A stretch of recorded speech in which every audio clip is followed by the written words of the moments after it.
ಕನ್ನಡಕ್ಕೆ ಭಾಷಾಂತರ ಮಾಡಿದ ಸಹಜ ಯೋಗಿ ಸಹಜಾನಂದಪ್ಪಾಜಿಯವರ ಪಾದಕ್ಕೂ ನಮಸ್ಕರಿಸಿ,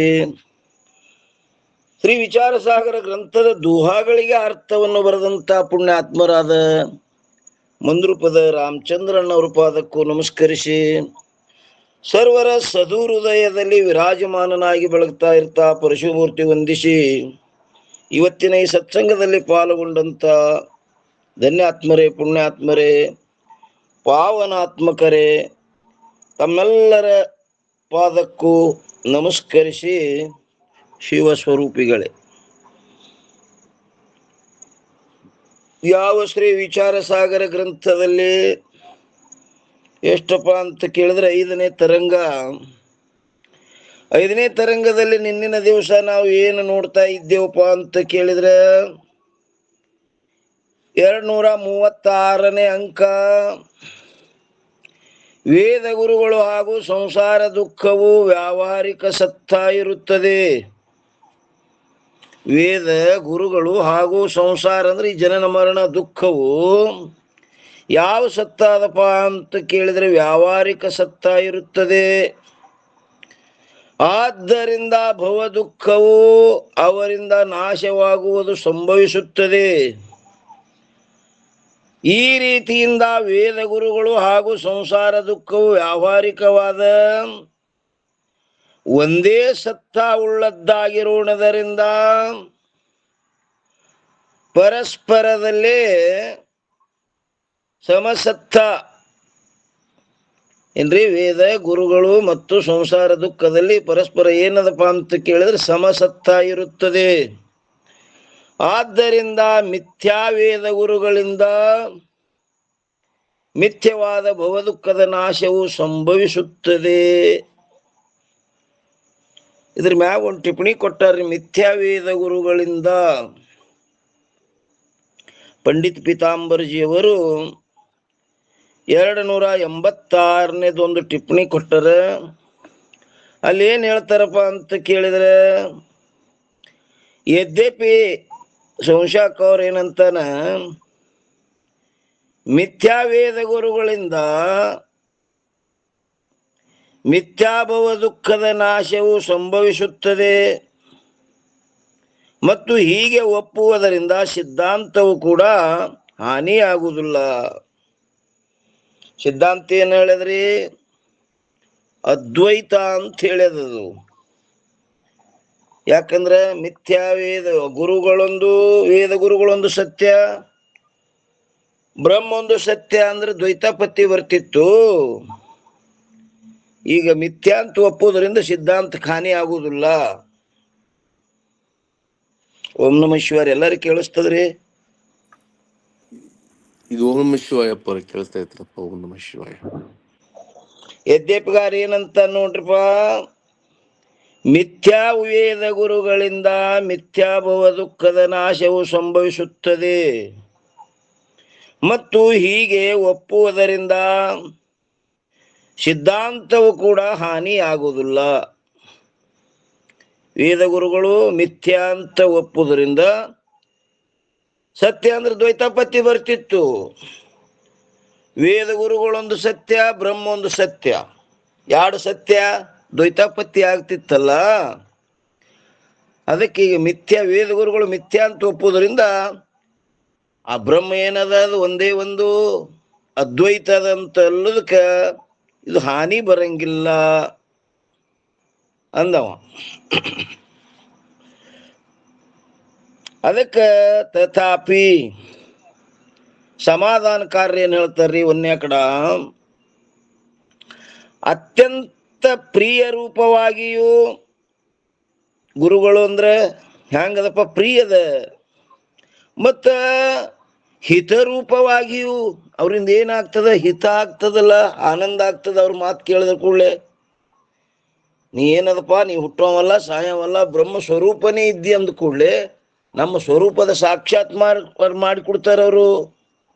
ಹಿತಕಾರ್ಯದರ. ಅದಕ್ಕೆ ಅತ್ಯಂತ ಪ್ರಿಯ ರೂಪವಾಗಿಯೂ ಮತ್ತು ಹಿತರೂಪವಾಗಿಯೂ ಗುರು ಹಿತಕಾರ್ಯ ಅದನಿಲ್ಲ. ಯಾಕಂದ್ರ ಜೀವರನ್ನ ದೇವರನ್ನಾಗಿ ಮಾಡುವ ಆಚಾರ್ಯ. ಈ ಕೆಲಸ ಇನ್ನೊಬ್ರಿಗೆ ಯಾರಿಗೂ ಬರುವುದಿಲ್ಲ. ಜೀವರನ್ನ ದೇವರನ್ನಾಗಿ ಮಾಡೋ ಕೆಲಸ ಯಾರಿಗಾರಿ ಬರ್ತದೇನು? ದೇವತೆಗಳಿಗೆ ಬರುವುದಿಲ್ಲದು, ಅಂತ ಕೆಲಸ ಮಾಡ್ತಾನವ. ಅದಕ್ಕೆ ಹಿತರೂಪವಾಗಿಯೂ ಇರುವ ವೇದ ಗುರುಗಳನ್ನು ಮಿಥ್ಯಾ ಎಂದು ಹೇಳುವುದು ಅದು ಹ್ಯಾಂಗದಪ್ಪ ಅಂತ ಕೇಳಿದ್ರೆ ಅಯೋಗ್ಯವಿರುತ್ತದೆ, ಯೋಗ್ಯ ಅಲ್ಲದು. ಎಷ್ಟು ಹಿತಕಾರ್ಯದನ, ಪ್ರಿಯ ರೂಪದನ, ಅಂತದಕ್ಕ ಮಿಥ್ಯಾ ಅಂತ ಹೇಳುವುದು ಹ್ಯಾಂಗಾತದ? ಈ ಮಾತ ಅಯೋಗ್ಯವಾಗಿರುತ್ತದೆ, ಯೋಗ್ಯ ಅಲ್ಲ. ಮತ್ತು ಇನ್ನು ಎರಡನೇ ಕಡ, ಜಗತ್ ಸತ್ಯತ್ವವಾದಿಗಳಿಗೆ ಅಪಹಾಸ್ಯ ಮಾಡುವ ವಿಷಯವಾಗಿರುತ್ತದೆ. ಆ ಜಗತ್ ಸತ್ಯತ್ವವಾದಿಗಳು ನಿಮ್ಮ ಮಾತು ಕೇಳಿ ಏನ್ ಮತ್ತಾರ? ನಗುತ್ತಾರವರು ಏನ್ರಿ? ಎರಡನೇ ಅಕಡದಲ್ಲಿ ಜಗತ್ ಸತ್ಯತ್ವವಾದಿಗಳಿಗೆ ಅಪಹಾಸ್ಯ ಮಾಡುವ ವಿಷಯವಾಗುತ್ತದೆ. ಮತ್ತು ಮೂರನೇ ಅಕಡ, ಜಿಜ್ಞಾಸುಗಳಿಗೆ ವಿಚ್ಛಿತ ಅಂದರೆ ಮನಸ್ಸಿಲ್ಲದ ಇರುವಿಕೆಗೂ ಅವ್ರೇನಾಗ್ತಾರ? ಉದಾಸೀನ ಆಗಿಬಿಡ್ತಾರ.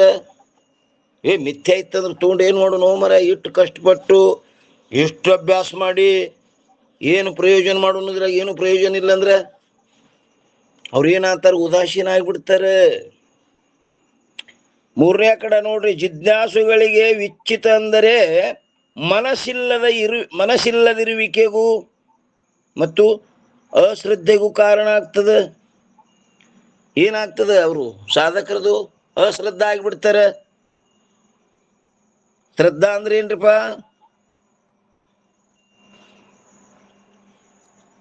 ವೇದಾಂತ ವಾಕ್ಯಗಳಲ್ಲಿ ವಿಶ್ವಾಸ ಕಂಡದ್ದು.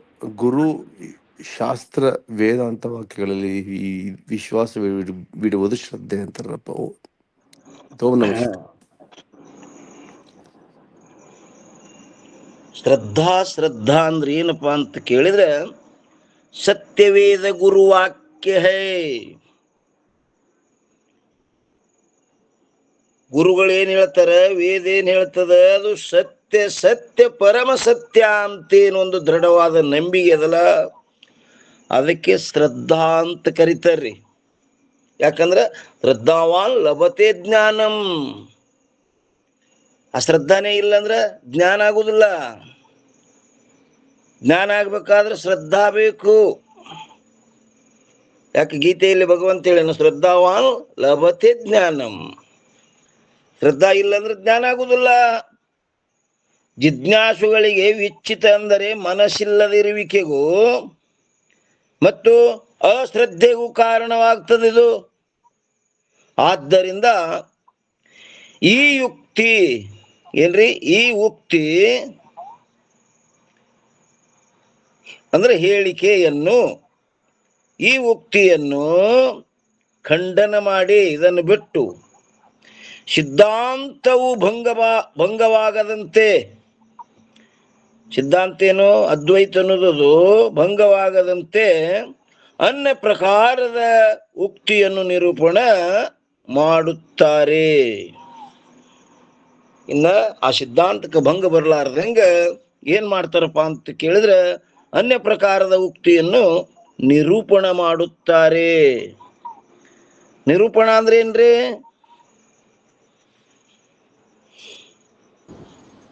ಓಂ ನಮಃ ಶಿವಾಯರಪ್ಪರ. ಹೇಳ್ರಮ್ಮ. ತತ್ವಜ್ಞಾನಾನುಕೂಲ ಪ್ರಯೋಗ ನಿರೂಪಣ. ಶಬ್ದ ಪ್ರಯೋಗ. ತತ್ವಜ್ಞಾನಾನುಕೂಲ ಶಬ್ದ ಪ್ರಯೋಗ ನಿರೂಪಣ. ಅದೊಂದು ಬಿಟ್ಟಿದ್ದಿರ್ರಪ್ಪ ನೀವು. ಓಂ ನಮಃ ಶಿವಾಯ.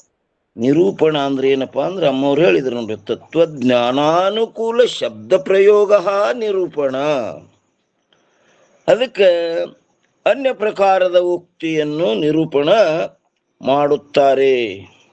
ಏನಂತಾರಪ್ಪ ಅಂತ ಕೇಳಿದ್ರೆ, ವೇದ ಗುರುಗಳು ಮಿಥ್ಯಾ ಎಂದು ಹೇಳುವವರಿಗೆ ಪ್ರತಿವಾಗಿ ಹೀಗೆ ಕೇಳುತ್ತಾರೆ.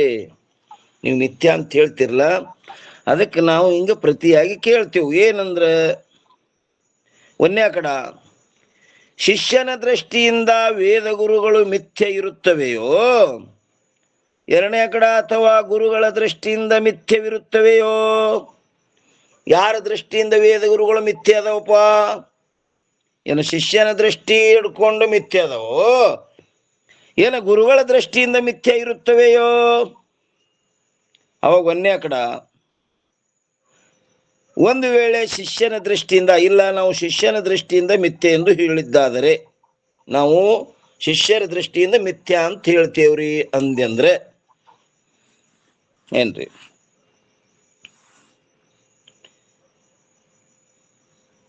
ಒಂದು ವೇಳೆ ಶಿಷ್ಯನ ದೃಷ್ಟಿಯಿಂದ ಮಿಥ್ಯವೆಂದು ಹೇಳಿದ್ದಾದರೆ ಒಂದನೇ ಕಡ ಆ ಶಿಷ್ಯನು ಜ್ಞಾನಿ ಇರುವನು, ಎರಡನೇ ಕಡ ಅಥವಾ ಅಜ್ಞಾನಿ ಇರುವನು?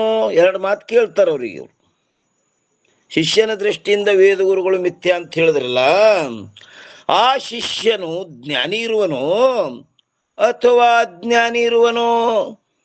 ಒಂದನೇ ಕಡ ಆ ಶಿಷ್ಯನು ಜ್ಞಾನಿ ಇರುತ್ತಾನೆಂದು ಹೀಗೆ ಹೇಳಿದ್ದಾದರೆ, ನೋಡ್ರಿ, ಆ ಶಿಷ್ಯನು ಜ್ಞಾನಿ ಇರುತ್ತಾನೆ ಎಂದು ಹೀಗೆ ಹೇಳಿದ್ದಾದರೆ ಆತನಿಗೆ ಶಿಷ್ಯತ್ವವು ಸಂಭವಿಸುವುದಿಲ್ಲ. ಅವ್ ಜ್ಞಾನಿ ಅದನಂದ್ರೆ ಅವನಿಗೆ ಮತ್ತೆ ಶಿಷ್ಯ ಅಂತ ಹೇಳುದು ಸಂಭವಿಸುವುದಿಲ್ಲ. ಯದ್ಯಪಿಕಾರ ಅಂತ ನಾಳ್ಯಾಗ ಉಪದೇಶ ಮಾಡುವ ಗುರುಗಳಿಗೆ ಹೋಲಿಸಿದರೆ ಅಂದ್ರೆ ತುಲನೆ ಮಾಡಿದರೆ ಸರ್ವಜ್ಞಾನಿಗಳಿಗೂ ಶಿಷ್ಯತ್ವವು ಇರುತ್ತದೆ. ಅವ್ರವ್ರ ಜ್ಞಾನಿ ಇದ್ರು ಸಹಿತ ತಮ್ಮ ಗುರುಗಳು ಶಿಷ್ಯರೇ ಅದಾರಲ್ಲ ಅವರು. ಅಂತನ್ರಿ ಯದ್ಯಪಿಗಾರ ಏನ್ರಿ? ಉಪದೇಶ ಮಾಡುವ ಗುರುಗಳಿಗೆ ಹೋಲಿಸಿದರೆ ಸರ್ವಜ್ಞಾನಿಗಳಿಗೂ ಶಿಷ್ಯತ್ವವು ಇರುತ್ತದೆ. ಅವ್ರವ್ರು ತಮ್ಮ ಗುರುಗಳಿಗೆ ಶಿಷ್ಯರು ಯಾವುದಲ್ಲ, ಜ್ಞಾನಿ ಆದ್ರೂ ಸಹಿತ ಅಂತ ನಾವು ಹೆಂಗ ಶಿಷ್ಯತ್ವ ಇರುತ್ತದೆ. ತಥಾಪಿ ಏನಂತಾರ ನೋಡ್ರಿ ಇಲ್ಲಿ ಸಮಾಧಾನಕಾರರು, ಅಧಿಕಾರದಿಂದ ಶಿಕ್ಷಿಸಲಿಕ್ಕೆ ಯೋಗ್ಯವಾದ ಶಿಷ್ಯತ್ವ ಅವರಲ್ಲಿರುವುದಿಲ್ಲ. ಅಧಿಕಾರದಿಂದ ಅವ್ರಿಗೆ ಏನಿ ಶ್ರವಣ ಮಾಡು, ಮನನ ಮಾಡು, ಅಭ್ಯಾಸ ಮಾಡು ಹಿಂಗೆ ಹೇಳುವುದು ಏನಾಗುವುದಿಲ್ಲ ಅವರಲ್ಲಿ. ಅಧಿಕಾರದಿಂದ ಶಿಕ್ಷಿಸಲಿಕ್ಕೆ ಯೋಗ್ಯವಾದ ಶಿಷ್ಯತ್ವವು ಅವರಲ್ಲಿರುವುದಿಲ್ಲ. ಯಾಕಂದ್ರೆ ಜ್ಞಾನಿ ಆಗ್ಯಾರವರು. ಜ್ಞಾನಿ ಆದ ಬಳಿಕ ನೀ ಶ್ರವಣ ಮಾಡು, ಮನನ ಮಾಡು, ನಿಧಿಧ್ಯಾಸನ ಮಾಡು, ಅಭ್ಯಾಸ ಮಾಡು ಹಿಂಗ ಅಧಿಕಾರದಿಂದ ಹೇಳಿಕ್ಕೆ ಅವರಿಗೆ ಬರ್ತದೇನ್ರಿ? ಓಂ ನಮ ಶಿವಾಯ. ಇಲ್ರಪ್ಪ. ಯಾಕಂದ್ರೆ ಜ್ಞಾನಿಗಳಾಗ್ಯಾರವರು. ಹೌದ್ರಿ. ಅವ್ರ ಜ್ಞಾನ ಆಗಿತ್ತಲ್ಲ ಅಂದ್ರೆ ಇನ್ನ ಅವ್ರಿಗೆ ಒತ್ತಿ ಹೇಳಕ್ ಬರ್ತಿತ್ತು. ಅವ್ರ ಜ್ಞಾನ ಆಗ್ಯದ ಅವ್ರಿಗೆ.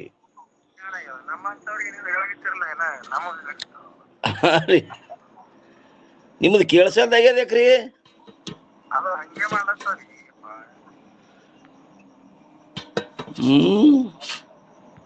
ಹಾ, ಈಗ ಕೇಳಿಸ್ಬೇಕತ್ ನೋಡ್ರಿ. ಸೌಂಡ್ ಇಟ್ಟಿತ್ತಿಲ್ಲ ನಾವು. ಏನಂತಾರ್ರಿ? ತಥಾಪಿಕಾರ ಸಮಾಧಾನಕಾರವು ಅಧಿಕಾರದಿಂದ ಶಿಕ್ಷಿಸಲಿಕ್ಕೆ ಯೋಗ್ಯವಾದ ಶಿಷ್ಯತ್ವ ಅವರಲ್ಲಿರುವುದಿಲ್ಲ. ಅವರು ಜ್ಞಾನಿಗಳಂತೆ ಅಂದ ಬಳಿಕ ಅವ್ರಿಗೆ ಶ್ರವಣ ಮಾಡು, ಮನನ ಮಾಡು, ನಿಧಿಧ್ಯಾಸನ ಮಾಡು, ನೀ ಜ್ಞಾನ ಮಾಡ್ಕೊ ಹೇಳಕ್ಕ. ಯಾಕ ಜ್ಞಾನ ಆಗ್ಯದವ್ರು, ಜ್ಞಾನಿಗಳದಾರ ಅವರು. ಹಿಂಗೆ ಒಮ್ಮೆ ಏನಾಯ್ತಂತ್ರಿ, ದತ್ತಾತ್ರೇಯರಿಗೆ ನೀ ಜ್ಞಾನ ಮಾಡ್ಕೋಪ, ಅಭ್ಯಾಸ ಮಾಡು, ನೀ ಪರಮಾತ್ಮ ಸ್ವರೂಪನೇ ಇದ್ದಿ ಅಂತ ಹೇಳಿದ್ರಂತ. ಅವಾಗ ಅವ್ರು ದತ್ತಾತ್ರೇಯರಂದ್ರು, ನಾ ಮೊದಲ ಏನ್ ಕಾತಿಗೀತಿ ಇದ್ದೇನಂದ್ರತ. ಅವ್ರು ಜ್ಞಾನ ಮಾಡಕ್ಕಿತ್ತ ಮೊದಲ ಏನಿದ್ದ? ಕಾತಿಗೀತಿ ಇದ್ದೇನಂದ್ರತ ಅವ್ರು. ಅದಕ್ಕೆ ಇವನಿಗೆ ಈ ಜ್ಞಾನಿ ಗುರು ಇವನಿಗೆ ಶಿಷ್ಯ ಅಂತ ಹೇಳಕ ಅಧಿಕಾರದಿಂದ ಹೇಳಿಕ್ ಬರುವುದಿಲ್ಲ ಅವನಿಗೆ. ಇನ್ನ ಎರಡನೇ ಕಡ ಆ ಶಿಷ್ಯನು ಅಜ್ಞಾನಿ ಇರುತ್ತಾನೆ ಎಂದು ಹೀಗೆ ಹೇಳಿದ್ದಾದರೆ ಅವನು ಮಿಥ್ಯೆ ಎಂದು ತಿಳಿದುಕೊಂಡಿರುವ ವೇದ ಗುರುಗಳಲ್ಲಿ ಶ್ರದ್ಧಾಪೂರ್ವಕ ಪ್ರವೃತ್ತಿಯಾಗುವುದು ಅಭಾವವಾಗುವುದರಿಂದ. ನೋಡ್ರಿ ಏನಂತಾರೆ, ಆ ಶಿಷ್ಯನು ಅಜ್ಞಾನಿ ಇರುತ್ತಾನೆ ಎಂದು ಹೀಗೆ ಹೇಳಿದ್ದಾದರೆ, ಇಲ್ಲ ಅವ ಅಜ್ಞಾನಿ ಅದನಂತ ಹಿಂಗೆ ಹೇಳಿದ್ರಿ ಅಂದ್ರೆ ಅವನು ಮಿಥ್ಯವೆಂದು ತಿಳಿದುಕೊಂಡಿರುವ ವೇದ ಗುರುಗಳಲ್ಲಿ ಶ್ರದ್ಧಾಪೂರ್ವಕ ಪ್ರವೃತ್ತಿಯಾಗುವುದು ಅಭಾವ ಆಗ್ತದೆ. ಮಿಥ್ಯಾದಂತ ಹೇಳುದು ಮತ್ತೆ ಅದರಲ್ಲಿ ಶ್ರದ್ಧಾ ಪೂರ್ವಕ ಅವರಲ್ಲಿ ಕೇಳ್ಕೊತ್ಕೊಂಡ್ರುದು ಇದು ಅಭಾವ ಆಗ್ತದೆ. ಮಿಥ್ಯ ಅಂತ ಹೇಳುದು ಮತ್ತೆ ಮಿಥ್ಯಾದ್ರಲ್ಲಿ ಶ್ರದ್ಧಾ ಮಾಡ್ಲಿಕ್ಕೆ ಬರ್ತದೇನು? ಇದರ ಒಂದು ಊಟ ಆಗಿಲ್ಲ ನೋಡ್ರಿ ಪೂರ.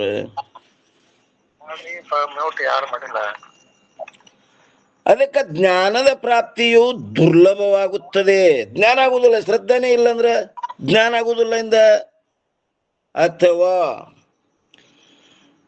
ಏನಂತಾರ ನೋಡ್ರಿ, ಅಜ್ಞಾನಿ ಪುರುಷನಿಗೆ ವೇದಾಂತ ಶ್ರವಣಕ್ಕಿಂತ ಪೂರ್ವದಲ್ಲಿ ಜಗತ್ತಿನ ಯಾವ ಪದಾರ್ಥಗಳಲ್ಲಿಯೂ ಕೂಡ ಮಿಥ್ಯತ್ವ ಬುದ್ಧಿ ಹುಟ್ಟುವುದು ಸಂಭವಿಸುವುದೇ ಇಲ್ಲ. ಜ್ಞಾನ ಆದ ಬಳಿಕ ಮಿಥ್ಯ ಅಂತ ಹೇಳಕ್ ಬರ್ತದ, ಜ್ಞಾನ ಆಗಿಂತ ಮೊದಲ ನೋಡ್ರಿ, ಅಜ್ಞಾನಿ ಪುರುಷನಿಗೆ ವೇದಾಂತ ಶ್ರವಣಕ್ಕಿಂತ ಪೂರ್ವದಲ್ಲಿ ಜಗತ್ತಿನ ಯಾವ ಪದಾರ್ಥಗಳಲ್ಲಿಯೂ ಕೂಡ ಮಿಥ್ಯತ್ವ ಬುದ್ಧಿ ಹುಟ್ಟುವುದು ಸಂಭವಿಸುವುದೇ ಇಲ್ಲ. ಮಿಥ್ಯ ಅಂತ ಹೇಳ್ಬೇಕಾದ್ರೆ ಯಾವಾಗಪ್ಪ ಅಂತ ಕೇಳಿದ್ರೆ ಜ್ಞಾನ ಆದ ಬಳಿಕದ. ಜ್ಞಾನ ಆದ ಬಳಿಕ ಏನಪ್ಪ ಎಲ್ಲ ಮಿಥ್ಯದ ಅಂತ ಹೇಳಿಕ್ ಬರ್ತದ. ಅವ ಅಜ್ಞಾನಿ ಅದನ, ಅವನಿಗೆ ಹೆಂಗ್ ಮಿಥ್ಯ ಅಂತ ಹೇಳಿಕ್ ಬರ್ತದ? ಆದ್ದರಿಂದ ಶಿಷ್ಯನ ದೃಷ್ಟಿಯಿಂದ ವೇದ ಗುರುಗಳು ಮಿಥ್ಯವಾಗಿರುತ್ತವೆ ಎಂದು ಹೀಗೆ ಹೇಳುವುದು ಸಂಭವಿಸುವುದಿಲ್ಲ.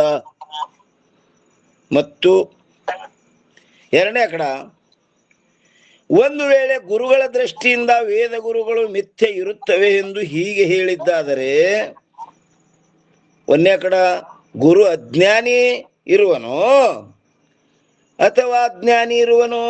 ಇಲ್ಲ, ನಾವು ಗುರುಗಳ ದೃಷ್ಟಿಯಿಂದ ಹೇಳ್ತೇವೆ ಅಂದ್ರ ಆ ಗುರು ಏನು ಅಜ್ಞಾನಿ ಅದನೋ ಏನು ಜ್ಞಾನಿ ಅದನೋ ಹಿಂಗ್ ಕೇಳ್ತಾರ ಅವ್ರಿಗೆ.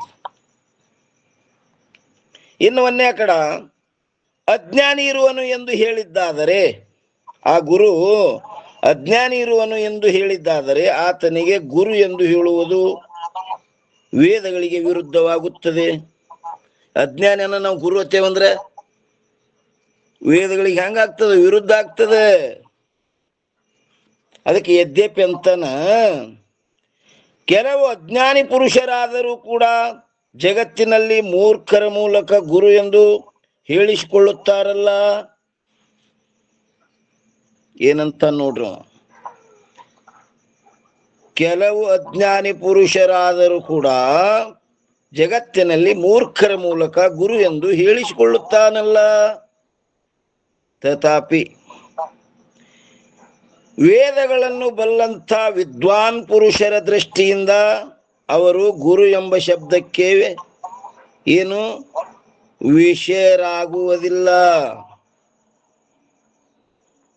ಒಂದು ನೂಟಾಗಿಲ್ಲ ನೋಡ್ರಿ, ನನ್ನ ದಿಕ್ ತಪ್ಸಲ್ಗತ್ತದ. ಇದು ನೋಟ್ ಮಾಡ್ರಿ ಅದನ್ನ.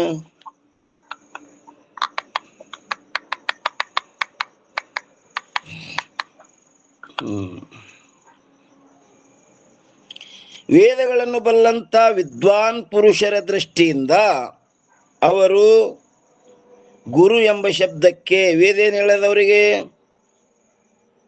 ಗುರು ಅಂದ್ರ ಶ್ರೋತ್ರಿಯ ಬ್ರಹ್ಮನಿಷ್ಠ ಇರಬೇಕು, ಅವ ಸದ್ಗುರು ಅಂತ ಹೇಳ್ಯದ.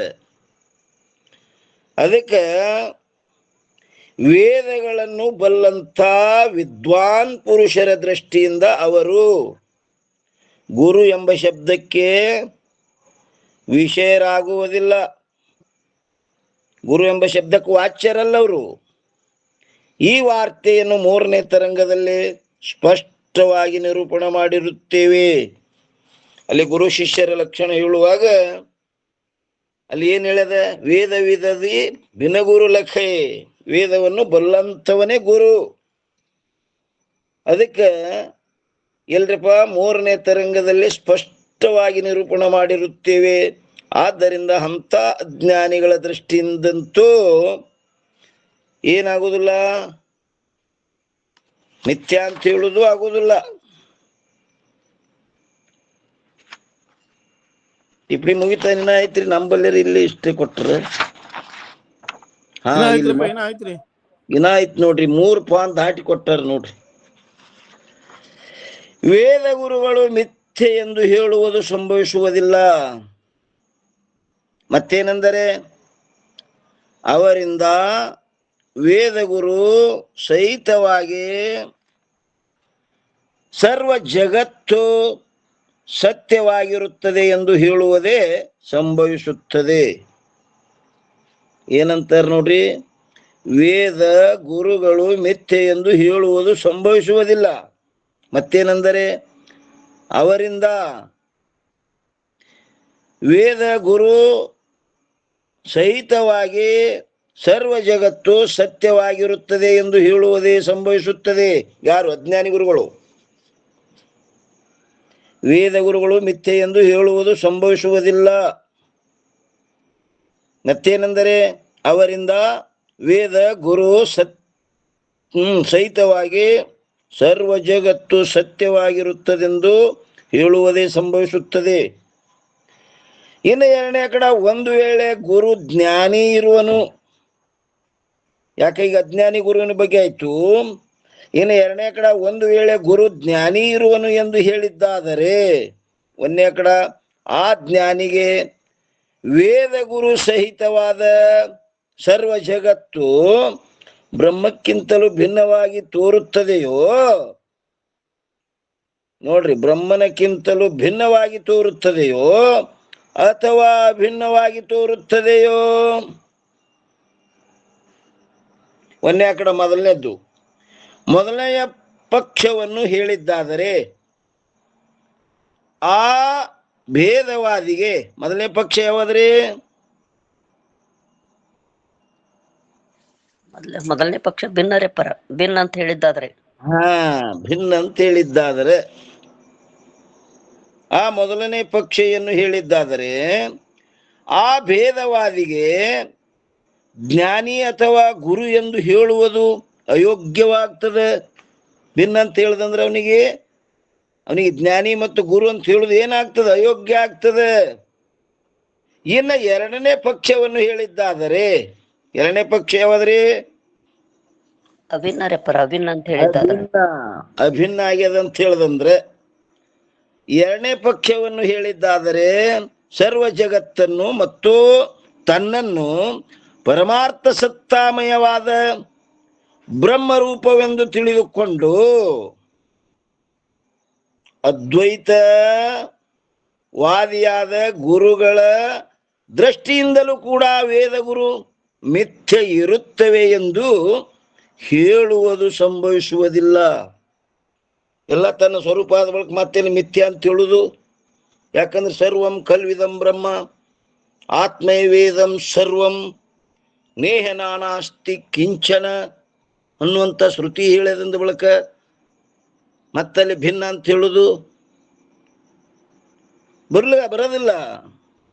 ಆದ್ದರಿಂದ ವೇದ ಗುರುಗಳು ಮಿಥ್ಯಾ ಇರುತ್ತವೆ ಎಂಬ ಈ ಮಾತು ಅಜ್ಞಾನಿಗಳದ್ದೂ ಅಲ್ಲ ಮತ್ತು ಜ್ಞಾನಿಗಳದ್ದೂ ಅಲ್ಲ.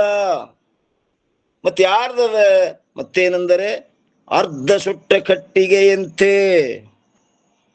ನೋಡ್ರಿ, ಅದು ಕಟಿಯಾಗಿನೂ ಉಳಿಲಿಲ್ಲ, ಸುಟ್ಟು ಬೂದಿನೂ ಆಗಲಿಲ್ಲ. ಅದಕ್ಕೇನಂತಾರಿ? ಅರ್ಧಮರ್ಧ ತಿಳ್ಕೊಂಡವನ್ ಲೆಕ್ಕಿದು. ಕೊಯ್ಲಾ ಬಣ್ಣಿನ ರಾಕ್ ಅದು ಕಟಿಯಾಗಿ ಉಳಿದಿದ್ರಿನ ಅದು ಏನಾಗ್ತಿತ್ತು? ಇದ್ಲಿ ಆಯ್ತು, ಇದ್ಲಿ ಸುಟ್ಟು ಬೂದಿನೂ ಆಗಲಿಲ್ಲ. ಮತ್ತೇನೆಂದರೆ ಅರ್ಧ ಸುಟ್ಟ ಕಟ್ಟಿಗೆಯಂತೆ ವೇದಾಂತದ ಶ್ರವಣ ಮನನಗಳನ್ನು ಮಾಡುತ್ತಿರುವ ಅರ್ಧ ಎಚ್ಚರಗೊಂಡ ಪುರುಷನ ಅಥವಾ ಬಾಹ್ಯ ವ್ಯವಹಾರದಲ್ಲಿ ಆಸಕ್ತನಾದ ಬಹಿರ್ಮುಖ ಜ್ಞಾನಿಯ ಮಾತಾಗಿರುತ್ತದೆ. ಈ ರೀತಿಯಿಂದ ವೇದ ಗುರುಗಳು ಸತ್ಯವಿರುತ್ತವೆ ಎಂಬ ಈ ಮಾತು ಉಕ್ತಿ ಸಹಿತವಾಗಿ ಯೋಗ್ಯವಿರುತ್ತದೆ. ಏನ್ ಹೇಳಿದ್ರಿ ಎರಡನೇ ಅಕಡದೊಳಗ್ರಿ?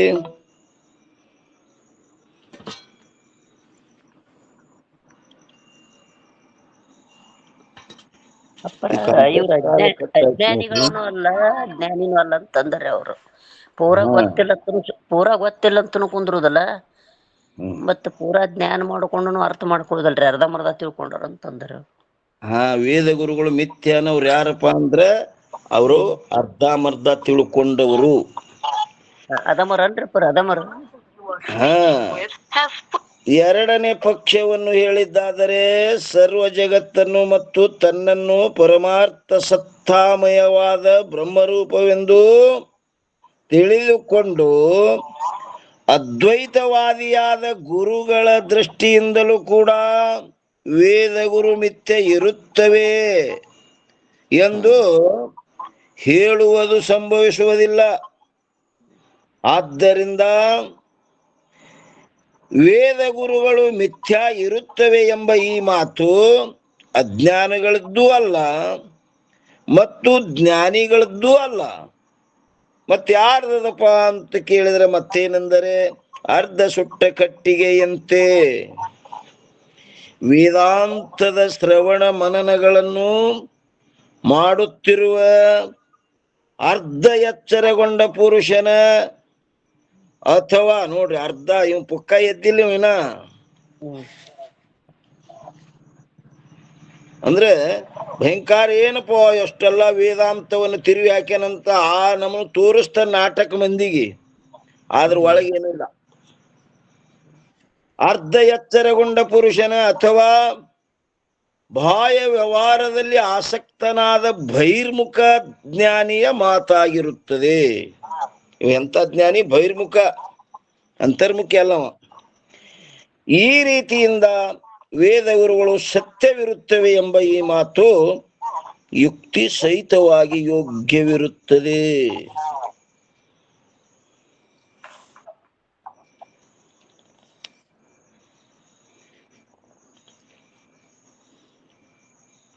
ಓಂ ನಮ ಶಿವಾಯರಪ್ಪ ರೀ. ಹೇಳ್ರಿ. ಮತ್ತಿಲ್ಲ ಅರ್ಧಂಬರ್ಧ ಆತಂದ್ರ ಜ್ಞಾನಿ ಆದಂತ ವೇದ ಶಂಕರಾಚಾರ್ಯರು ಜಗತ್ ಸತ್ಯ ಜಗತ್ ಮಿಥ್ಯಾ ಅಂತ ಹೇಳಿದ್ರಲ್ರಪ್ಪ ರೀ. ಹಂಗ ತಿಳ್ಕೊಬೇಕ್ರಿ ನಾವು. ಜಗತ್ ಮಿಥ್ಯನೇ ಅದರದು, ಬ್ರಹ್ಮ ಸತ್ಯ ಅದ. ಮತ್ತ ಇಲ್ಲಿ ಅರ್ಧಂಬರ್ಧ ಬಹಿರ್ಮುಖ ಜ್ಞಾನಿ ಅಂತ ಹೇಳಿದ್ರಲ್ರಿ, ಜಗತ್ ಮಿಥ್ಯಾ ಅವ್ರು ಅನ್ಬೇಕಾದ್ರೆ ಏನದಾರ? ಅವರು ಬ್ರಹ್ಮ ಸ್ವರೂಪನೇ ಅದಾರ. ಅವರು ಯಾರು? ವೇದ ಗುರು ಏನದಾರ? ಬ್ರಹ್ಮ ಸ್ವರೂಪ. ಬ್ರಹ್ಮಕ್ಕಿಂತ ಭಿನ್ನಿಲ್ಲ ಅವರು. ಬ್ರಹ್ಮ ಸ್ವರೂಪನೇ ಅದಾರ. ಜಗತ್ತಂದ್ರೆ ಏನು? ನಾಮರೂಪ ಎರಡು ತೆಗಿ. ಅಸ್ಥಿ ಭಾತಿ ಪ್ರಿಯ ಏನದ? ಸತ್ಯದದು. ಬ್ರಹ್ಮ ಸ್ವರೂಪರೇ ಅದದು. ಸತ್ಯವೇದ ಗುರು ವಾಕ್ಯ ಹೇ ಶ್ರದ್ಧಾತ ವಿಶ್ವಾಸ. ಆ ಗುರು ಮತ್ತು ವೇದ ಅವೇನವ್ರಿ? ಬ್ರಹ್ಮನಿ ಬಿಟ್ಟು ಬೇರೆ ಅದಾವೆ ನಾವು? ಇಲ್ರಪ್ಪ, ಬ್ರಹ್ಮ ಸ್ವರೂಪನೇ ಅದಾವ. ಈ ದೃಷ್ಟಿಯಿಂದ ಬ್ರಹ್ಮ ಸತ್ಯ, ಜಗನ್ಮಿಥ್ಯ. ನಾಮರೂಪ ಏನದ? ಅದು ಒಂದು ಮಿಥ್ಯ ಅದ. ಉಳಿದೆಲ್ಲ ಆತ್ಮೈವೇದಂ ಸರ್ವಂ ಸರ್ವಂ ಖಲ್ವಿದಂ ಬ್ರಹ್ಮ. ಆತ್ಮೈವೇದಂ ಸರ್ವಂ ನೇನಾನಾಸ್ತಿ ಕಿಂಚನ. ಆ ಬ್ರಹ್ಮನಿಗೆ ಬಿಟ್ಟು ಬೇರೆ ಇಲ್ಲವು. ಬ್ರಹ್ಮ ಸ್ವರೂಪನೇ.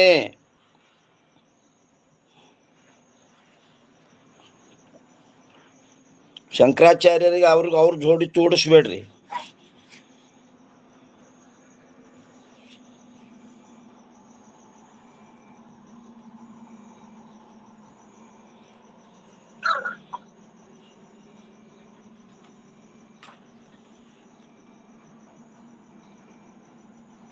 ಈ ರೀತಿಯಿಂದ ವೇದ ಗುರುಗಳು ಸತ್ಯ ಇರುತ್ತವೆ ಎಂಬ ಈ ಮಾತು ಯುಕ್ತಿ ಸಹಿತವಾಗಿ ಯೋಗ್ಯವಿರುತ್ತದೆ.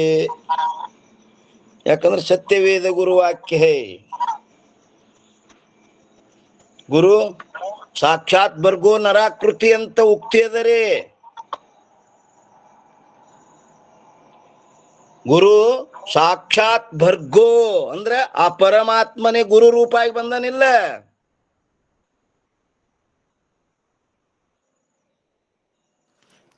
ಹೌದ್ರಿ. ಸಾಕ್ಷಾತ್ ಪರಮಾತ್ಮನಿಗೆ ಜ್ಞಾನ ಕೊಡುವುದಿಲ್ಲ, ಅದು ನಿರಾಕಾರ ವಸ್ತು. ಅವ ಬರಬೇಕಾದ್ರೆ ಗುರು ರೂಪ ತಗೊಂಡೇ ಬರ್ಬೇಕು. ಹಾ, ಸಾಕ್ಷಾತ್ ಭರ್ಗೋ ನರಾಕೃತಿ.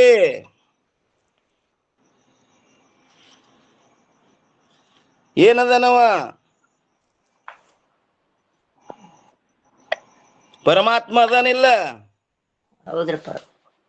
ಸಂಗೀತಮ್ಮ ಅವ್ರು ಏನಂತಾರ? ಹ್ಞೂನ್ರಪ್ಪ, ಅಟ್ಟೆ ಸಂಶಯ ಹೋಯ್ತ್ರಪ್ಪ ರೈತರು. ಹಾ, ಸಾಕ್ಷಾತ್ ಭರ್ಗೋ ನರಾಕೃತಿ. ಆ ಪರಮಾತ್ಮನೇ ನರರೂಪ ಧಾರಣ ಮಾಡ್ಕೊಂಡು ಬಂದನ. ಯಾಕಂದ್ರೆ ಅದು ನಿರಾಕಾರ ವಸ್ತು. ಬೋಧ ಮಾಡ್ಬೇಕಾದ್ರೆ ಸಾಕಾರ ರೂಪ ಆಗಿ ಬರಬೇಕು, ಗುರು ಆಗಿ ಬರಬೇಕು.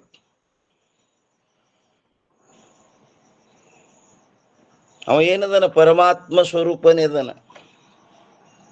ವೇದ ಅವನ ಮುಖದಿಂದ ಹೊರಟವ, ಅವನ ಶ್ವಾಸೋಚ್ಛ್ವಾಸದಿಂದ ಹೊರಗೆ ಬಂದವು. ಅಪರ ಸಾಧು ಸದಾಶಿವನಾಗಿ ಸರ್ವರಿಗೆ ಸೌಖ್ಯವನ್ನೀವುತ್ತ ತನ್ನಯ ಪದಯುತ್ತ ಅಂತ ಹೇಳ್ಯಾರ ನೋಡ್ರಪ್ಪ. ನೋಡ್ರಿ, ಪರಮಾರ್ಥ ಗೀತಾ ನೋಡ್ರಿ. ಹ್ಞೂನ್ರಿ. ಅವನೇ ಈಶ್ವರನೆನಿಸಿ ಭಜಿಸಿಕೊಳ್ಳುತ್ತ ಸರ್ವ ಸುಖ ಶಾಂತಿಯ ನೀವುತ್ತ ತನ್ನಯ ಪದವನ್ನು ನೀವುತ್ತ ಅಂತ ಹೇಳ್ಯಾರ ನೋಡ್ರಪ್ಪ. ತನ್ನ ಪದ ಇಲ್ಲ ಕಲ್ಲಿ ಸಾಧು ಸದಾಶಿವನಾಗಿ ಬಂದನಂತ ಹೇಳಿ. ಹೌದ್ರಿ. ಅದೇ ಆ ನೀರೇ ಹ್ಯಾಂಗ ಬರ್ಪಾಗ್ಯದು, ಬರ್ಪ ಸಗುಣ ಆಗ್ಯದಿಲ್ರಿ, ಕೈಯಾಗ ಹಿಡಿಕ್ ಬರ್ತದಿಲ್ಲ. ಹೌದ್ರಪ್ಪ. ಅದೇ ಚೈತನ್ಯ, ನಿರ್ಗುಣ ನಿರಾಕಾರ ಚೈತನ್ಯವೇ ಇಲ್ಲಿ ಗುರು ರೂಪವಾಗಿ ಬಂದದ. ಏನ್ರಿ? ಪರಮಾತ್ಮನೇ ಗುರು. ನನ್ನ ಉದ್ಧಾರಕ್ಕಾಗಿ ಬಂದಿದೆಪ್ಪ ಪರಮಾತ್ಮ ನೀನಿ.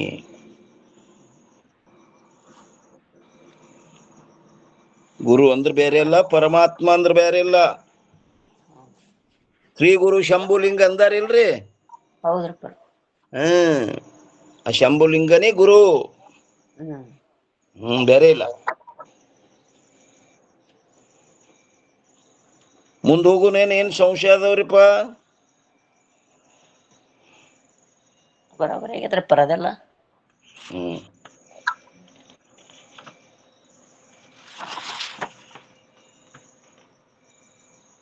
ಟಿಪ್ಪಣಿನ ಬಹಳ ದೂರ ಕೊಟ್ಟಾರ್ರಿ ನಮ್ಮ ದೊಡ್ಡ ಗ್ರಂಥ, ಹೊಸ ಗ್ರಂಥದೊಳಗ.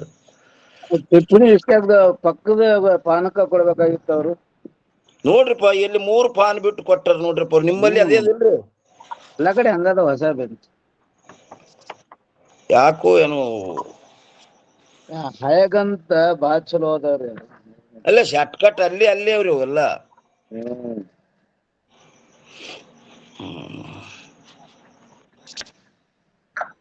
ಈಗ ಎಲ್ಲಿ ಓದ್ಬೇಕ್ರಿ? ಟಿಪ್ಪಣಿ ಎಲ್ಲಿ ಬಂದಿತ್ತು? ಮಿಥ್ಯಾವೇದ ಗುರುಗಳಿಂದ ಮಿಥ್ಯವಾದ ಭವ ದುಃಖದ ನಾಶವು ಸಂಭವಿಸುತ್ತದೆ ಅನ್ನೋದ್ರ ಮ್ಯಾಗ ಟಿಪ್ಪಣಿ ಬಂದಿತ್ತು.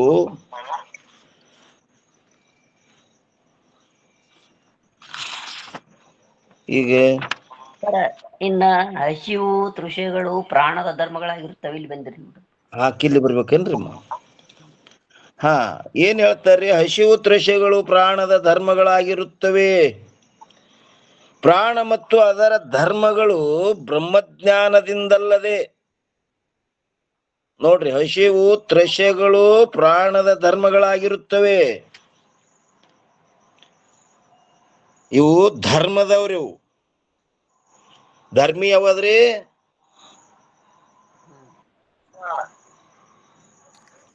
ಪ್ರಾಣ ಎಂತಪ್ಪ? ಪ್ರಾಣವೇ ಧರ್ಮಿ. ಓಂ ಶಿವಾಯ. ಹಸಿವು ತೃಷೆ ಅದರ ಧರ್ಮ. ಧರ್ಮ ಏನ ಅದಕ್ಕೆ ಅಂತಾರ್ರಿ? ಧರ್ಮದ ಲಕ್ಷಣ ಏನ್ರಿಮ್ಮ?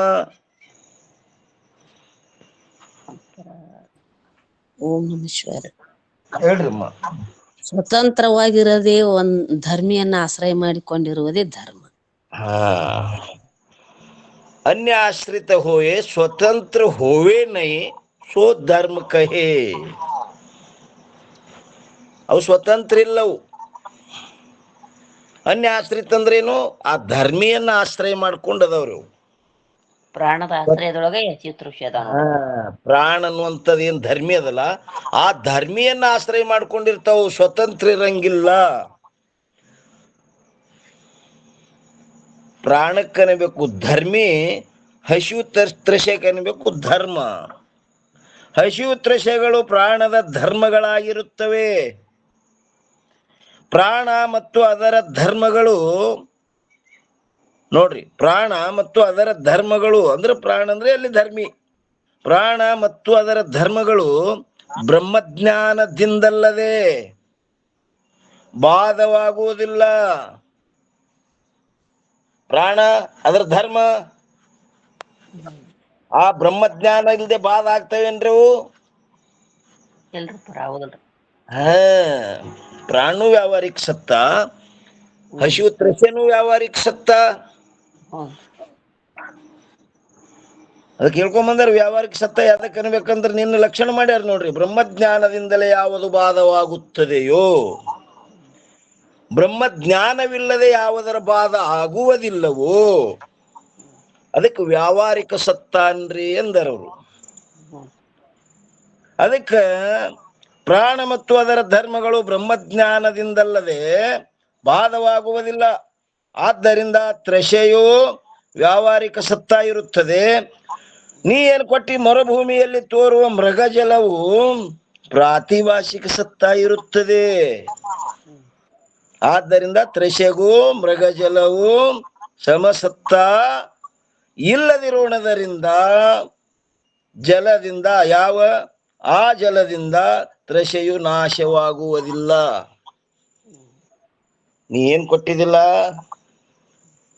ಅದು ನೀ ವಿಷಮ ಸತ್ತ ಹೇಳಿದೆ. ಅದು ಜಲದ ಪ್ರಾತಿಭಾಷಿಕ ಸತ್ತ, ನೀರಡಿಕೆದ ವ್ಯಾವಹಾರಿಕ ಸತ್ತ, ವಿಷಮ ಸತ್ತದಲ್ಲಿ ಸಾಧಕವಾದಕ್ಕಾಗುವುದಿಲ್ಲ. ನೀರ್ನು ವ್ಯಾವಹಾರಿಕ ಬೇಕು, ನೀರಡಿಕೆ ಅಂದ್ರೆ ಹೋಗ್ತದ.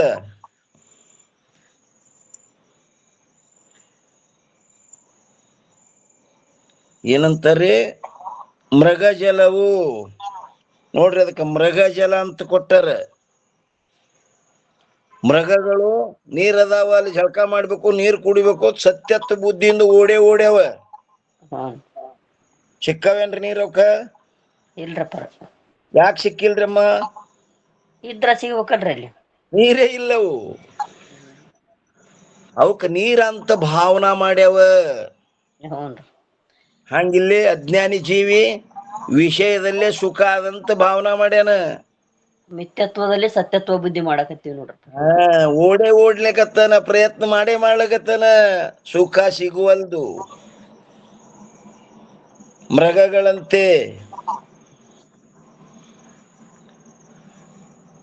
ತ್ರಷೆ ಹಾಗೂ ಮೃಗಜಲವು ಸಮಸತ್ತ ಇರುವುದಿಲ್ಲವಾದ್ದರಿಂದ ಆ ಜಲದಿಂದ ತ್ರಷೆಯ ನಾಶವಾಗುವುದಿಲ್ಲ. ಅನ್ಯಕಡ ಈ ಪ್ರಕಾರದಿಂದ ದೃಷ್ಟಾಂತದಲ್ಲಿ ಬಾಧಕವಾದ ವೇದಗುರು ಹಾಗೂ ಬಾಧ್ಯವಾದ ಸಂಸಾರ ದುಃಖ ನೋಡ್ರಿ ಏನಂತಾರ್ರಿ? ದ್ರಾಷ್ಟಾಂತದಲ್ಲಿ. ದ್ರಾಷ್ಟಾಂತ ಅಂದ್ರಿ ಇದು ಸಿದ್ಧಾಂತನೇರಪ್ಪ. ಸಿದ್ಧಾಂತ ಅಂದ್ರೆ ಏನ್ರಿ? ಅಂತ್ಯ ನಿರ್ಣಯಕ್ಕೂ ಸಿದ್ಧಾಂತರಪ್ಪ. ಅಂತ್ಯ ನಿರ್ಣಯಕ್ಕೂ ಸಿದ್ಧಾಂತ. ಮತ್ತ ಇದು ಇನ್ನೊಂದು ಅದಲ್ರಿಪ್ಪ ಲಕ್ಷಣ. ಇದು ಅಜ್ಞಾನ ನಿವಾರಣ ವಿದ್ಯಾ ಸಿದ್ಧಾಂತ. ಅದು ಉಪನಿಷತ್ರೆ ನೀವು ಹೇಳುದು. ಉಪನಿಷತ್ ಹೌದ್ರಪ್ಪ. ಇದು ಸಿದ್ಧಾಂತ ಅಂತ್ಯ ನಿರ್ಣಯ ರೀ. ಅಂತ್ಯ ನಿರ್ಣಯ ಸಿದ್ಧಾಂತ ಅಬಾಧಿತಾರ್ಥ ನಿಶ್ಚಯಕ್ಕೂ ಸಿದ್ಧಾಂತ. ಹ್ಞೂನ್ರಪ್ಪ. ಇದೊಂದು ಸಿದ್ಧಾಂತದ ಲಕ್ಷಣ ಇದೆ ನೋಡ್ರಿ. ಅಬಾಧಿತಾರ್ಥ ನಿಶ್ಚಯ ಮಾಡಿಕೊಡ್ತದೆ. ಇದು ಯಾವುದು? ಸಿದ್ಧಾಂತ. ದೃಷ್ಟಾಂತಾದಿಗಳೆಲ್ಲ ಬಾಧಿತ ಅರ್ಥವನ್ನು ನಿಶ್ಚಯ ಮಾಡ್ತಾವ್ರಿ. ಹ್ಞೂನ್ರಿಪ್ಪ. ಸಿದ್ಧಾಂತ ಹಂಗಿಲ್ಲ, ಅಬಾಧಿತವರ ಅರ್ಥ. ಬಾಧೆ ಹೊಂದಲಾರ್ದ. ನಮ್ಮ ಸ್ವರೂಪ. ದ್ರಾಷ್ಟಾಂತದಲ್ಲಿ ಬಾಧಕವಾದ ವೇದಗುರು ಹಾಗೂ ಬಾಧ್ಯವಾದ ಸಂಸಾರ ದುಃಖ ಇವೆರಡರ ಸತ್ತ ಒಂದೇ ಇರುತ್ತದೆ.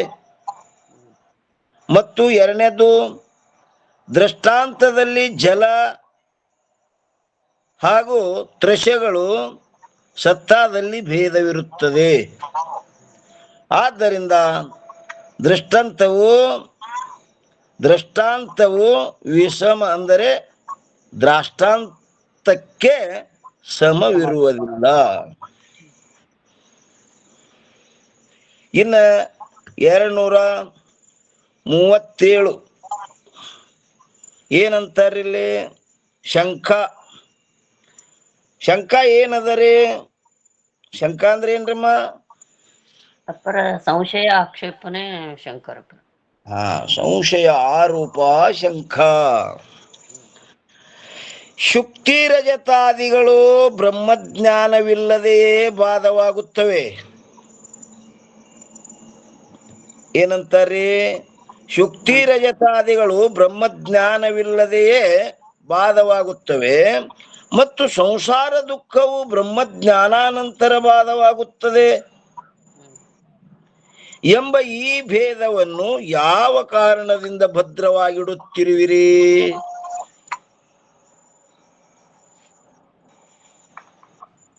ಏನಂತಾನ್ರಿ ಶಂಕಾಕಾರ? ಶುಕ್ತಿ ರಜತಾದಿಗಳು ಬ್ರಹ್ಮಜ್ಞಾನವಿಲ್ಲದೆಯೇ ಏನಾಗ್ತವವು? ನಾಶ ಆಗಿ ಹೋಗ್ತವ. ಬ್ರಹ್ಮಜ್ಞಾನ ಬೇಕಾಗಿಲ್ರಪ್ಪರ. ಖರೆ ನಾಶ ಆಗುದು ಎರಡು ಮಿಥ್ಯಾ ಹೌದಿಲ್ರಿ? ಅದು ಮಿಥ್ಯಾವು. ಹೌನ್ರಪ್ಪ. ಎಲ್ಲಿ ಶುಕ್ತಿಯಲ್ಲಿ ತೋರುವಂತ ರಜತನು ಮಿಥ್ಯದ, ಮತ್ತ ಜಗತ್ತನು ಮಿಥ್ಯದ. ಮಿಥ್ಯಾ ಎರಡು ಸಮಾನವಿಲ್ರಿ? ಹ್ಞೂನ್ರಪ್ಪ. ಆ ರಜತ ಏನ್ ಶುಕ್ತಿಯಲ್ಲಿ ತೋರುವಂತ ರಜತ ಅದನ್ನು ಮಿಥ್ಯದ, ಮತ್ತ ಬ್ರಹ್ಮದಲ್ಲಿ ತೋರುವ ಜಗತ್ತನು ಮಿಥ್ಯದ. ಏನ್ ಸತ್ಯಾವ್ರಿ? ಮಿಥ್ಯನೇ ಅದಾವ. ಆದ್ರೆ ಮಿಥ್ಯಾ ಇರೋದ್ರೊಳಗೆ ಎರಡರೊಳಗೆ ಏನು ಭೇದ ಇಲ್ಲ. ಒಂದು ಬ್ರಹ್ಮಜ್ಞಾನದಿಂದ, ಒಂದು ಬ್ರಹ್ಮಜ್ಞಾನವಿಲ್ಲದೆ. ಈ ನೇಮ ಯಾವ ಭದ್ರವಾಗಿಡ್ತೀರಿ ಅಂತ ಕೇಳಕತ್ತ ನಾವು.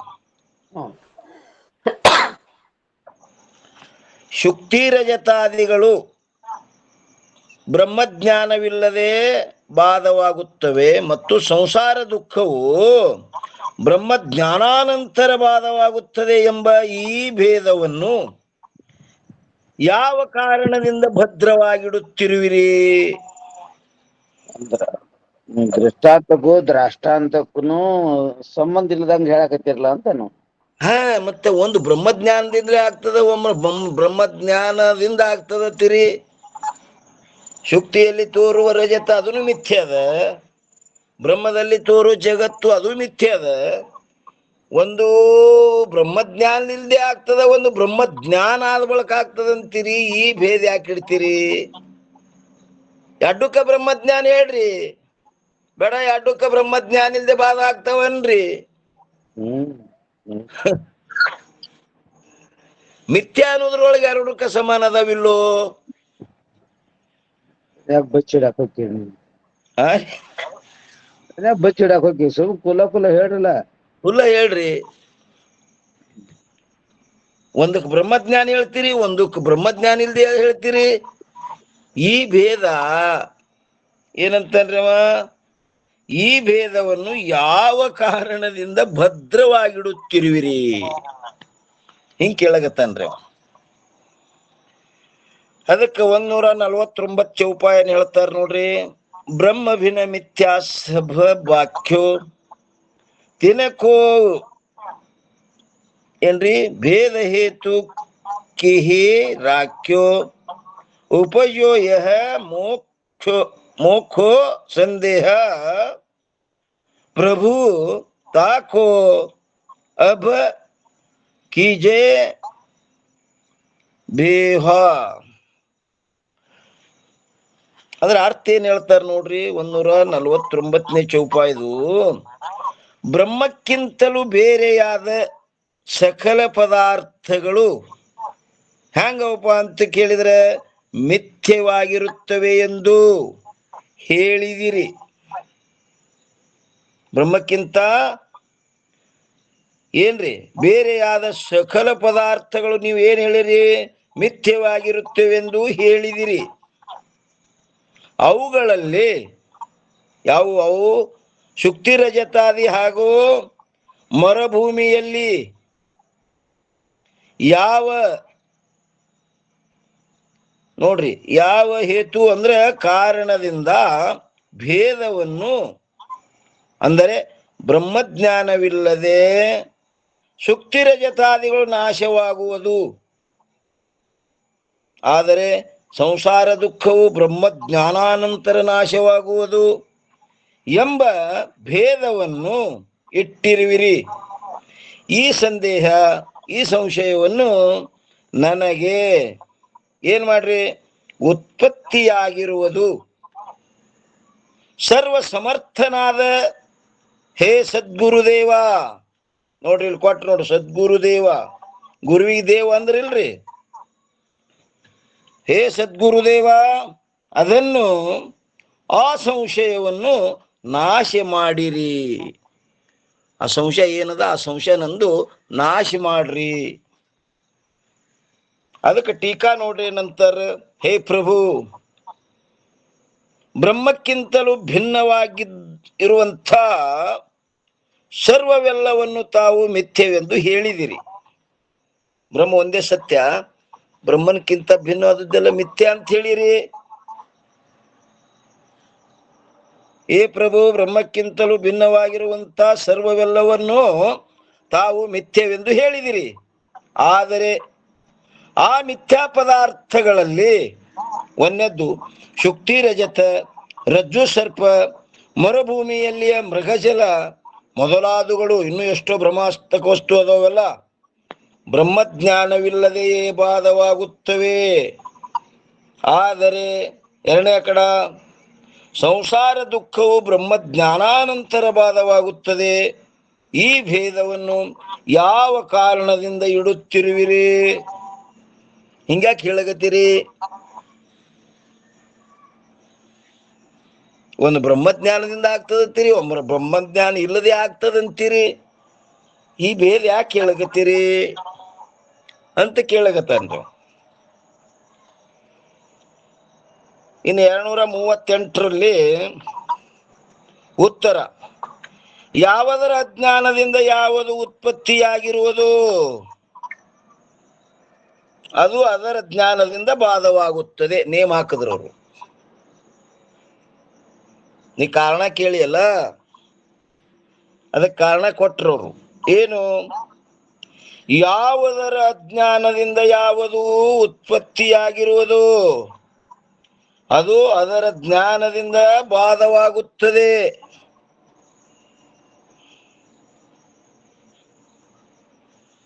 ಅಪ್ಪರ ಇಲ್ಲಿ ಬ್ರಹ್ಮದ ಅಜ್ಞಾನದಿಂದನೇ ಜಗತ್ತು ತೋರಿದ, ಅದೇ ಜ್ಞಾನದಿಂದನೇ ಬಾಧವಾಗುತ್ತದೆ. ಹ, ಅಲ್ಲಿ ಶುಕ್ತಿ ಅಜ್ಞಾನದಿಂದ ರಜತ ತೋರ್ಯದ, ಶುಕ್ತಿ ಜ್ಞಾನದಿಂದ ಅದು ಬಾಧ ಆಗಿ ಹೋಗ್ತದೆ. ಅದಕ್ಕೆ ಬ್ರಹ್ಮಜ್ಞಾನ ಬೇಕತ್ ಹಿಂಗ ನೇಮ ಇಲ್ರಿ ಅದಕ್ಕೆ. ಯಾಕ? ಬಿಸಿಲಿನ ಅಜ್ಞಾನದಿಂದ ಮೃಗಜಲ ತೋರ್ಲಿಗತ್ತದ. ಬಿಸಿಲಿನ ಜ್ಞಾನ ಆಯ್ತಂದ್ರೆ ಅಲ್ಲಿ ನೀರಿಲ್ಲೇ ಇಲ್ಲ. ಮತ್ತ ಹಗ್ಗದ ಅಜ್ಞಾನದಿಂದ ಹಾವು ತೋರ್ಲಿಗತ್ತದ. ಅಲ್ಲಿ ಬ್ರಹ್ಮಜ್ಞಾನ ಬೇಕಾಗಿಲ್ಲ. ಹಾವಿನ ಜ್ಞಾನ, ಹಾವು ಹೋಗ್ಬೇಕಾದ್ರೆ ಹಗ್ಗದ ಜ್ಞಾನ ಆಯ್ತಂದ್ರೆ ಹಾವು ಹೋಗ್ಬಿಡ್ತದ. ಹೋಗ್ಬಿಡ್ತದಂದ್ರೇನು? ಇಲ್ಲವೇ ಇಲ್ಲ, ಅಲ್ಲಿ ಹೋಗ್ತದಂತ ಹೇಳುದು ಮತ್ ಚೂಕ್ನೇ. ಅದು ಬಂದ್ರೆ ಹೋಗ್ಬೇಕಲ್ಲ, ಇಲ್ಲೇ ಇಲ್ಲ ಅದು. ಏನ್ ಹೇಳಿದ್ರಿ? ಉತ್ತರ, ಯಾವುದರ ಅಜ್ಞಾನದಿಂದ ಯಾವುದು ಉತ್ಪತ್ತಿಯಾಗಿರುವುದು ಅದು ಅದರ ಜ್ಞಾನದಿಂದ ಬಾಧವಾಗುತ್ತದೆ. ಬ್ರಹ್ಮದ ಅಜ್ಞಾನದಿಂದ ಜಗತ್ ತೋರ್ಯದ, ಬ್ರಹ್ಮಜ್ಞಾನದಿಂದ ಅದು ಬಾಧ ಆಗ್ತದೆ. ಶುಕ್ತಿ ಅಜ್ಞಾನದಿಂದ ರಜತ್ ತೋರ್ಯದ, ಶುಕ್ತಿ ಜ್ಞಾನದಿಂದ ಅದು ಬಾಧ ಆಗಿ ಹೋಗ್ತದೆ. ಹಗ್ಗದ ಅಜ್ಞಾನದಿಂದ ಹಾವ್ ತೋರಿ ಹಾವು ತೋರ್ಯದ. ಹಗ್ಗದ ಜ್ಞಾನ ಆಯ್ತಂದ್ರ ಹಾವು ಹೋಗ್ತದ. ಇಲ್ಲಿ ಮರುಭೂಮಿಯಲ್ಲಿ ತೋರುವ ನೀರ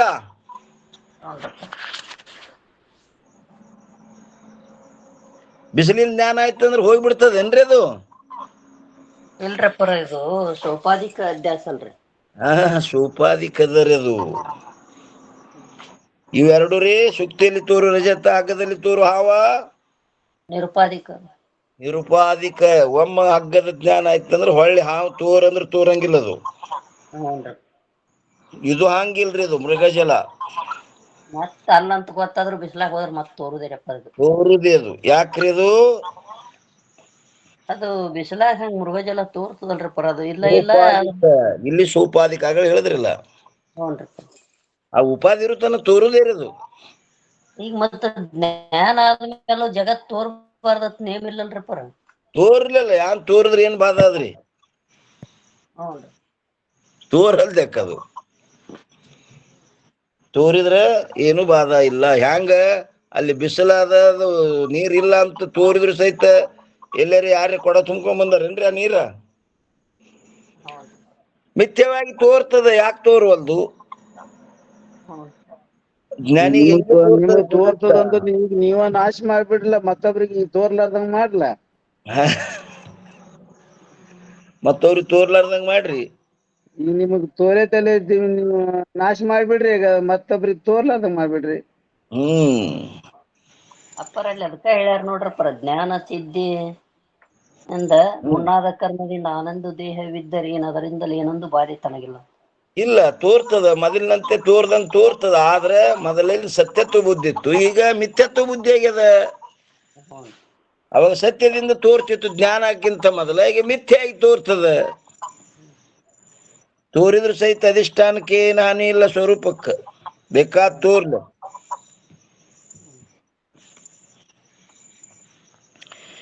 ಇನ್ನ 150ನೇ ಏನ್ರಿದು ಚೌಪಾಯಿ. ಸಕಲ ವಿದ್ಯಾಕಾರಜ ಮಿಥ್ಯಾ ಶಿಷ್ಯತಾಮಯ ರಂಚಕಹು ನ ತಥೋ या अज्ञान से उपजित योई ताके ज्ञान बाधति होए. ಹೇ ಶಿಷ್ಯನೇ, ಬ್ರಹ್ಮಕ್ಕಿಂತಲೂ ಭಿನ್ನವಾದ ಸರ್ವವು ಹ್ಯಾಂಗದಪ್ಪ ಅಂತ ಕೇಳಿದ್ರ, ಅವಿದ್ಯಾಕಾರಜ ಅಂದ್ರ ಅವಿದ್ಯೆಯ ಕಾರ್ಯವಾಗಿದ್ದು. ಬ್ರಹ್ಮಕ್ಕಿಂತಲೂ ಭಿನ್ನವಾದದ್ದೆಲ್ಲ ಹೆಂಗದಪ್ಪ ಅಂತ ಕೇಳಿದ್ರೆ ಅವಿದ್ಯೆ ಕಾರ್ಯವಾಗಿದ್ದು ಅದು ಮಿಥ್ಯವಾಗಿರುತ್ತದೆ. ಅವಿದ್ಯೆ ಕಾರ್ಯ ಹೆಂಗದ್ರಿ ಅಂದ್ರೆ ಅದು ಮಿಥ್ಯ ಅದ.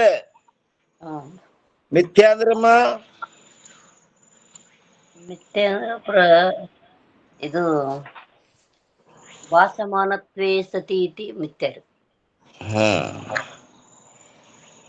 ಯಾತಿ ಅಸತ್ ಭಾಸಮಾನತ್ವೇ ಸತಿ ಇತಿ ಮಿಥ್ಯ.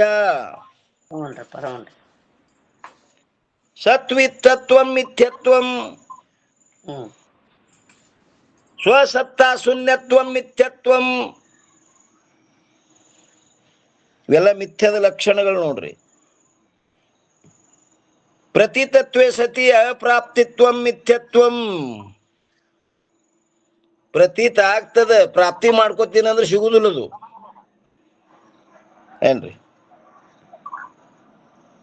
ಅವಿದ್ಯೆ ಕಾರ್ಯವಾಗಿದ್ದು ಅದು ಮಿಥ್ಯೆಯಾಗಿರುತ್ತದೆ.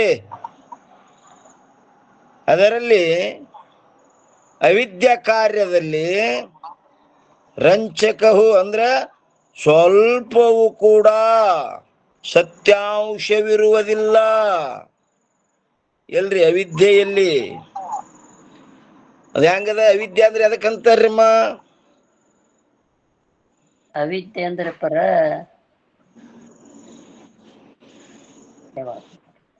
ಅವ್ರು ಹೇಳ್ತಾರ ನೋಡ್ರಿ, ಅದಿದ್ರ ನನಗ ಅವಿಚಾರ ಸಿದ್ಧ. ಹೇಳ್ರಿ. ಬಾಧಾಯೋಗ್ಯ. ಅವಿಚಾರ ಸಿದ್ಧ ವಿಚಾರ ಬಾಧ್ಯ ಅವಿದ್ಯಾ ಅಂತ ಹೇಳಿ. ಅವಿಚಾರ ಸಿದ್ಧದರೆ ಅದು ವಿಚಾರದಿಂದ ಬಾಧ್ಯ ಆಗಿ ಹೋಗ್ತದ. ಏನ್ರಿ ಇದಕ್ಕ ಮಾಮನ ಕತ್ತಿ ಜೋಡಿಸಿ ಬಿಡ್ರಿ, ಬರೋಬ್ಬರಿ ಆಗ್ತದ. ಎಲ್ಲಿ ತನ ವಿಚಾರ ಮಾಡ್ಲಿ ಅಲ್ಲಿ ತನ ಹೊಡೆದವ ಮನ್ಯಾಗ ಬೇಕಾದಂಗ. ವಿಚಾರ ಮಾಡ್ಲಿಕ್ಕೆ ಕತ್ರಿ ಅವನಿಗೆ ಇರುವಿಕೆ ಇಲ್ಲ. ಅದಕ್ಕೆ ಅವಿದ್ಯಾ ಅಂದ್ರು ಒಂದೇ, ಅಜ್ಞಾನ ಅಂದ್ರು ಒಂದೇ ರೀ, ಪರ್ಯಾಯ ಪದಗಳು. ನಿಜಗುಂಡ್ರಿ ಏನಂದಾರ್ರಿ ನಮ್ಮ ಅವಿದ್ಯಕ್ರಿ? ಅಜ್ಞಾನ ಅಂತ ಎದಕ್ಕಂದಾರ ಅವ್ರು? ಅಜ್ಞಾನ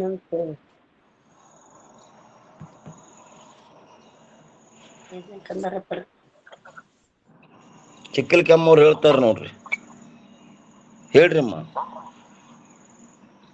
ನೆನಪಿಗೆ ಲಕ್ಷಣ ಮಾಡ್ಯಾರ ನೋಡ್ರಿ, ಏನ್ರಪ್ಪರ? ಅಜ್ಞಾನಕ್ಕೆ ಲಕ್ಷಣ ಮಾಡ್ಯಾರ ನೋಡ್ರಿ ನಿಜಗುಂಡ್ರು. ನೆನಪಿಗೆ ಬರುವಲ್ದ.